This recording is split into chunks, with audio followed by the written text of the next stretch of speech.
सभापति जी, मैं जानता हूं व्यक्तिगत तौर से आप भी गदगद हैं। कल भी कनॉट प्लेस में किसानों ने गुड़ बांटा। ये दिखाता है, दर्शाता है कि ये फैसला सिर्फ चौधरी चरण सिंह जी के लिए परिवार तक सीमित नहीं है। और मैं ये भी मानता हूं 10 साल मैं विपक्ष में रहा हूं, कुछ ही देर सदन में मैं इस तरफ बैठा हूं, लेकिन मैंने देखा है कि 10 साल में जो आज सरकार है, इनकी कार्यशैली में भी चौधरी चरण सिंह के विचारों की झलक है।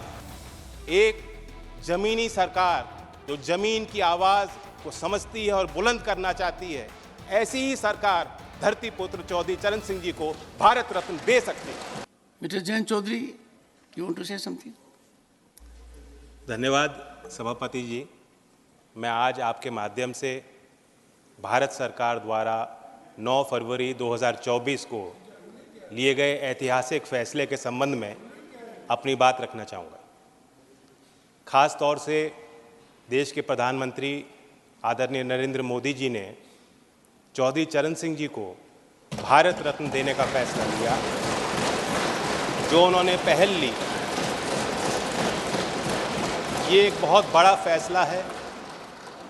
ये सर्वविदित है कि मैं प्रसन्न हूँगा। सभापति जी, मैं जानता हूं व्यक्तिगत तौर से आप भी गदगद हैं, लेकिन ये भाव सिर्फ यहीं तक सीमित नहीं, इस सदन तक सीमित नहीं है। मैं बताना चाहता हूं कि कल देश के हर कोने में आपके निर्णय की गूंज पहुंची है। गांव-गांव में दिवाली मनाई गई है। जब चौधरी चरण सिंह जी प्रधानमंत्री बने थे, गाँव के लोग गुड़ और मिठाई लेकर दिल्ली आए थे बांटने के लिए, अपनी खुशियों को बांटने के लिए और इजहार करने के लिए। उसी तरीके से कल भी कनॉट प्लेस में किसानों ने गुड़ बांटा। ये दिखाता है, दर्शाता है कि ये फैसला सिर्फ चौधरी चरण सिंह जी के लिए परिवार तक सीमित नहीं है। देश का किसान, कमेरा वर्ग, देश का वंचित समाज का व्यक्ति जो आज भी मुख्य धारा में नहीं है, वन सेकंड, उनको सशक्त करने वाला फैसला लिया। वन सेकंड, मैं अपील करता हूं, आप भी मिस्टर जयराम रमेश, आप यहाँ बैठे हो, लेकिन पहले भी आप चौधरी के साथ आपने काम किया, उनका तो आदर कर लीजिए आप। चुनाव आते जाते रहते हैं। Please sit down. Please sit down. Seat allot होगी तब जाएंगे। Honorable members, 1 second. Take your seat. Chaudhary, please. सभापति जी, आज मैं I have given Pramod ji, nothing will not record. Pramod ji, it will not go on record. सांसदों के इस सदन की कार्रवाई के दौरान दुर्व्यवहार को लेके बहुत दुखी हूं। आपने मेरी ही नहीं, देश की भावनाओं को व्यक्त किया। सभापति जी, आपने मुझे संरक्षण दिया। बड़ी अचंभा मुझे होती है कि हम चौधरी चरण सिंह जैसी शख्सियत को किसी गठजोड़ के बनने और तोड़ने और चुनाव लड़ने और जीतने तक सीमित रखना चाहते हैं। लेफ्ट, राइट, सेंटर में हम बटे रहेंगे तो ये देश के जो असली धरती पुत्र थे, उनका आदर और सम्मान हम कैसे रख पाएंगे। मैं ये मानता हूं कि देश में जितने महान नेता आए हैं, सब ने एक दूसरे से कुछ ना कुछ लिया है, सीखा है, प्रेरणाएं ली हैं। चौधरी चरण सिंह जी गांधीयन सिंप्लिसिटी को अपना असूल बना के उन्होंने जीवन जिया। महात्मा गांधी जी के ग्राम स्वराज को अपना, उनकी मूल फिलॉसफी का वो हिस्सा और चरित्र का हिस्सा रहा।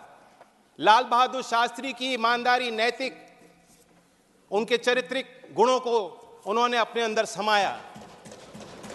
इस सदन के माननीय सदस्य पूर्व प्रधानमंत्री एच.डी. देवेगौड़ा, जैसे इनकी राजनीतिक पहचान खेती और किसानी से जुड़ी हुई है, उसी प्रकार से चौधरी चरण सिंह जी की पहचान भी खेती और किसानी और कामगार से जुड़ी हुई है। राजनीतिक विश्लेषक ये मानते हैं कि जैसे इंदिरा गांधी जी में एक करिश्माई शक्ति थी लोगों को अपनी तरफ आकर्षित करने की, उसी प्रकार से चौधरी चरण सिंह जी को सुनने के लिए, उनको छूने के लिए, उनको बेहतर तौर से समझने के लिए दूर दूर से, गांव-गांव से लोग चले आते थे। और मैं ये भी मानता हूँ 10 साल मैं विपक्ष में रहा हूँ, कुछ ही देर इस सदन में मैं इस तरफ बैठा हूँ, लेकिन मैंने देखा है कि 10 साल में जो आज सरकार है, इनकी कार्यशैली में भी चौधरी चरण सिंह के विचारों की झलक है। जब आदरणीय प्रधानमंत्री जी ग्रामीण क्षेत्र में शौच की दुर्व्यवस्थाओं पर प्रकाश डालते हैं, जब महिला सशक्तिकरण को अपना प्लेटफॉर्म भारत सरकार बनाती है और गांव-गांव में जागृति पैदा करती है, तो मुझे उसमें चौधरी चरण सिंह जी की बोली याद आती है। सभापति जी, हम लोग नेताओं को समझ नहीं पाएंगे अगर हम इसी तरह बटे रहेंगे।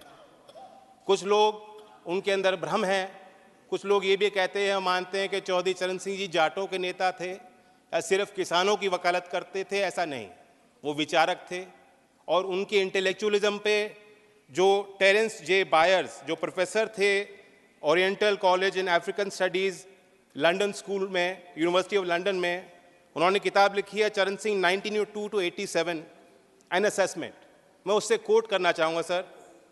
चरण Singh did have incisive intelligence and he undoubtedly applied it to a continuing study of agricultural problems in Uttar Pradesh. Judgment on whether he was an intellectual, of course, turns to one definition of intellectual. My judgment is that, on the most rigorous definition, Charan Singh was clearly an intellectual, and not only that, the most unusual one. Sir, जो प्रधानमंत्री जी ने और भारत सरकार ने चौधरी साहब को भारत रत्न दिया है, मैं मानता हूं उससे दो बड़े काम हो जाते हैं। एक कि चौधरी साहब की लेगेसी को हम दोबारा इंस्टीट्यूशनलाइज करते हैं। देश के सभी विश्वविद्यालयों में पढ़ रहे छात्र, उनके अंदर आपने एक नई जिज्ञासा पैदा की है।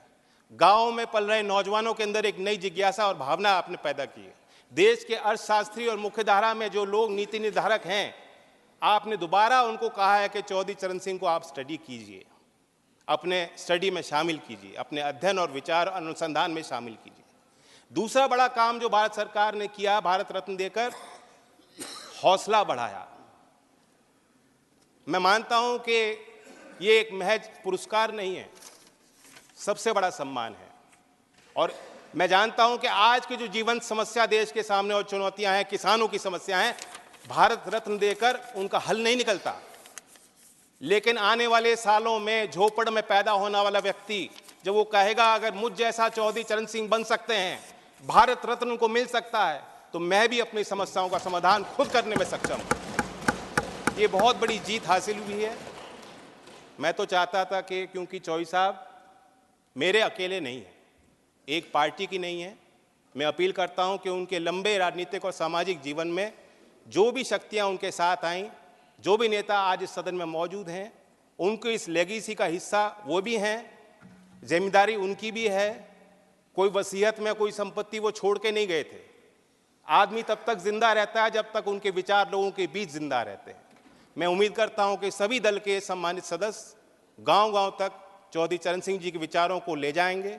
और मैं फिर अपने तरफ से ऋणी हूं, कहना चाहता हूं, एक जमीनी सरकार जो जमीन की आवाज़ को समझती है और बुलंद करना चाहती है, ऐसी ही सरकार धरती पुत्र चौधरी चरण सिंह जी को भारत रत्न दे सकती है। धन्यवाद।